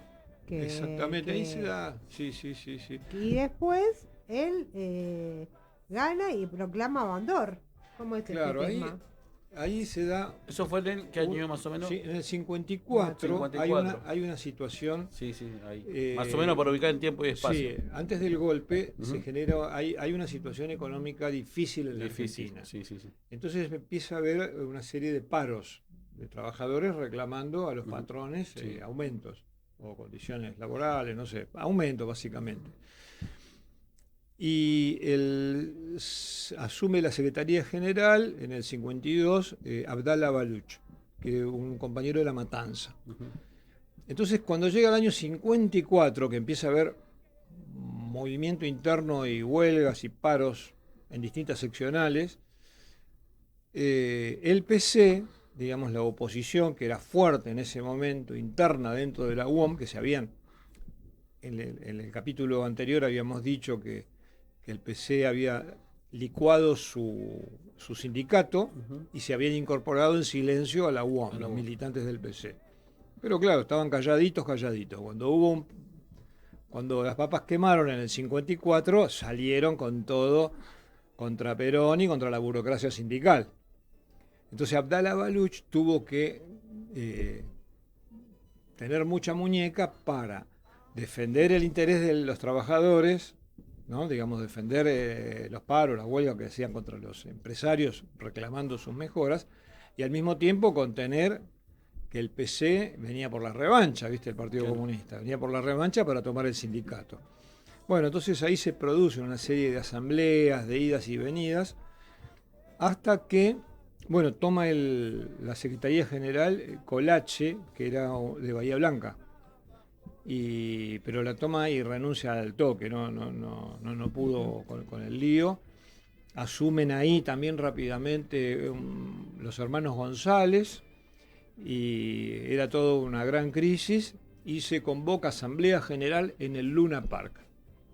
10.000 metalúrgicos en el Luna Park, a mano alzada, imagínate lo que es, ¿no?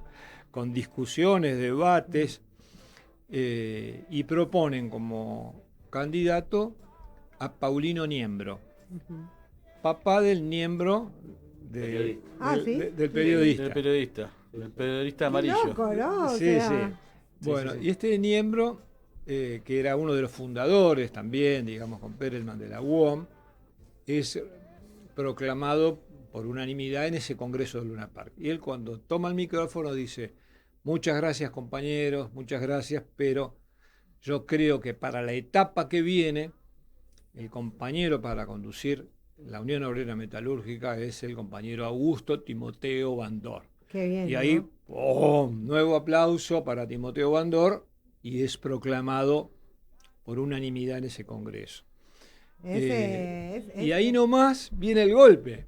Claro, algo atípico, O sea, ¿no? porque esto ya estábamos en el 55, te hablé del 54 la huelga, los conflictos internos, ya estamos en el 55, asume Bandor y huelga. Preso Bandor, preso toda la comisión directiva, el secretariado, todo, el gremio intervenido, en fin. Un año antes, en el 53, lo vamos a mencionar, Perón, digamos, crea la negociación colectiva, los convenios colectivos de trabajo en el año 53 para la actividad pública y privada, en una situación económica, como está contando Víctor, muy difícil para la Argentina. Muy acertado lo que decís, Gisela, porque ahí es donde se producen los conflictos en el 54. Claro. Porque empieza la puja obrero-patronal. Bueno, discutan el salario, el Estado no interviene. Claro. Y ahí empezaron los paros, por eso los paros eran legítimos, la conflictividad era legítima. El gobierno incluso lo aprobó, ¿viste? Claro, sí. Arréglensela ustedes con los empresarios. Pero ¿qué pasó? El PC se montaba sobre eso para atacar al peronismo. Pero sin embargo, no. Bueno, tal vez cumplió su objetivo, porque vino un 55, ¿no? Claro, y ahí en ese recambio generacional estaba Bandor, Rucci, Lorenzo, uno venía de Philip, el otro todos venía jovencitos. De Catita y el otro venía de Camea, ¿no? Fábricas conocidas, ¿no? Y tendrían, para el 55 tendrían unos 30 años, porque participaron Lorenzo, eso lo tengo claro, digamos, cumplió 18 años y estaba en el 17 de octubre. O sea que en el 45 tenía 18, ¿viste? Tenía 10 años, 28 años ahí. Y Rucci era de la misma edad aproximadamente, creo que era un poquito mayor. Rucci estaba en Rosario. No. Rucci era de Capital, era de la fábrica Catita, fue dirigente de Capital, estuvo en la comisión directiva con Bandor, pero cuando hay un conflicto en San Nicolás, lo designa Bandor interventor en San Nicolás. Y en ese proceso él logra la normalización, él empieza a trabajar allá en una fábrica y lo eligen secretario general y después da el salto de la mano de Lorenzo a la conducción de la CGT. Claro, y ahí cuando... ¿Qué años, no? Sí, ¿no? Bandor tenía 14 años cuando empezó con el tema de ser metalúrgico allá por Entre Ríos, en Bobril, que es un pueblo bastante complicado para los peronistas, ¿no? O sea, votan, digamos, de una manera muy particular. Y vino para acá, a la ciudad de Buenos Aires, y ahí empieza a trabajar muy chico también en Philip. Él hace primero, cuando le toca el servicio militar, le toca la Marina. Y ahí se quedó enganchado en la Marina y como soldador, y estuvo 4 o 5 años más en la Marina, recorrió el mundo, viajó muchísimo con la Marina, y después cuando se cansó de viajar y dar vuelta por el mundo, le consiguieron un laburo en Philips y ahí cambió su destino. Ahí cambió totalmente el destino. Y de la Unión Obrera Metalúrgica también, y ¿no? ahí se transformó en el Lobo. Lo primero era el holandés, le decían ahí. Holandés. Y bueno, contanos un poco por qué le decían el Lobo, porque nadie sabe por qué le decían el Lobo. Roberto siempre lo cuenta ahí medio. Mirá, incluso el apellido Bandor es Van Dor. ¿Entendés? Sí. O sea, viste que los holandeses tienen el Van. Sí, de origen holandés. Claro, entonces el Van separado del Dor. Andás a ver qué continuaba después del Dor, porque en migraciones te ponían, viste, los apellidos Como escuchaban. Como escuchaban los... Y escribía. Y el que escribía no era con muchas luces. Claro, ¿no? Bueno, y ahí conoció a una delegada, a una compañera. Elida Curone, ¿no? O sea... A Elida, que andaba con una capuchita roja, ¿viste? Cuando lo veía. Y entonces le decía la caperucita roja. Y entonces cuando él se pone de novio, le dijeron, bueno, llegó el lobo para la nadie sabe por qué le decían eso. Llegó el lobo para la caperucita roja. Y bueno, se hizo un matrimonio político, porque ella también era delegada, muy importante acá, muy el importante. rol de la mujer en esos años, o sea, ella ya era delegada, muy chiquita. Era brava, ¿eh? Claro. Era brava, como la hija Marcela. Un saludo para Roby y Marcela. Para Roby y para Marcela, tal cual. Bueno, Marcela Bandor, ¿no? Sí, Por supuesto, claro. Los hijos de... Y bueno, así haciendo un repaso de la trágica vida de Bandor, ahí podemos decir que se trató de del hombre clave en la resistencia peronista. Se llegaron a tomar 11.000 fábricas en un solo día. Todo en un proceso de resistencia contra los distintos gobiernos militares y cívico-militares, porque Frondizi y Lía, radicales, cómplices, ambos del proceso fraudulento contra el peronismo, eran represivos de la misma manera que las Fuerzas Armadas, porque imagínense que el plan Conintes que lleva adelante Frondizi era un plan represivo inmenso.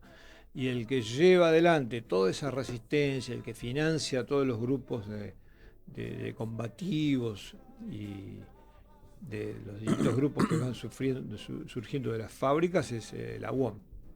La UOM. Por eso adquirió tanta fuerza y prestigio.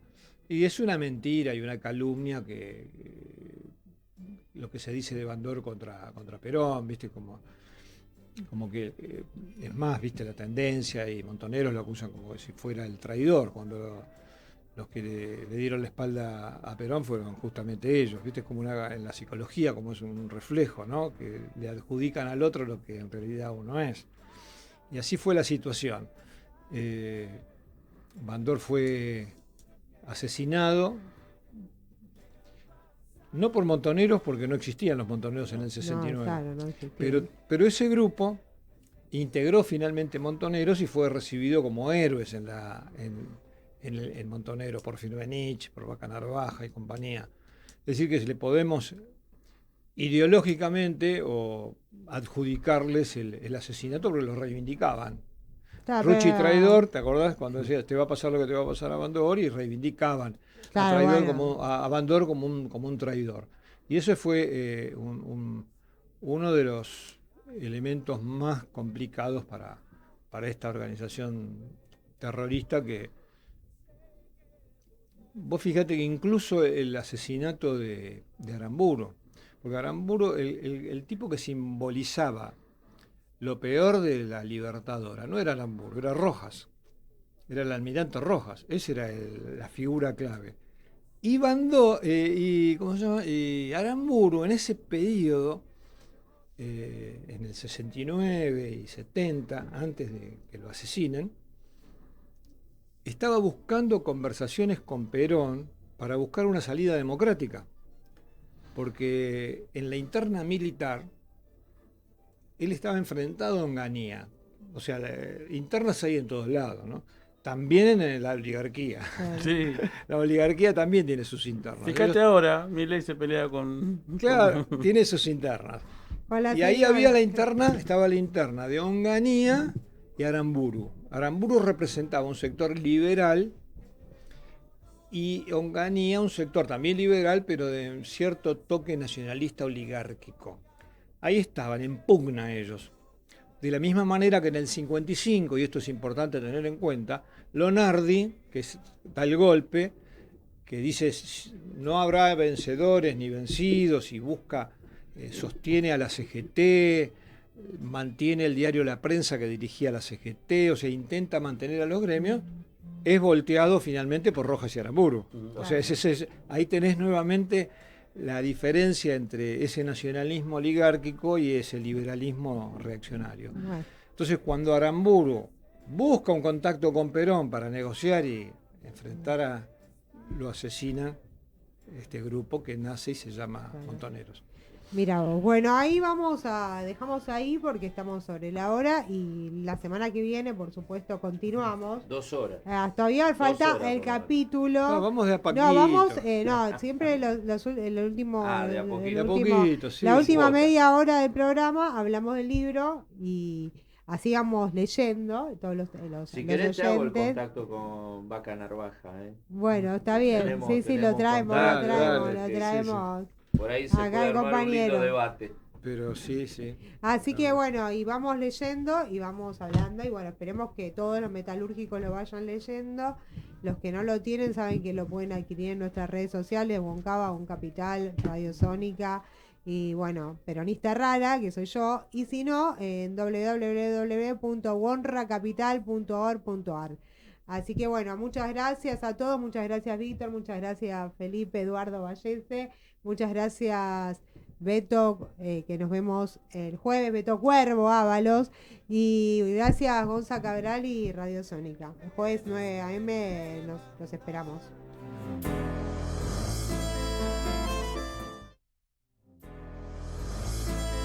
Hasta aquí llegamos, pero pronto volveremos con más, porque siempre hay algo para analizar, debatir, entender y proponer, porque este es un verdadero espacio para construir el futuro de la industria metalúrgica.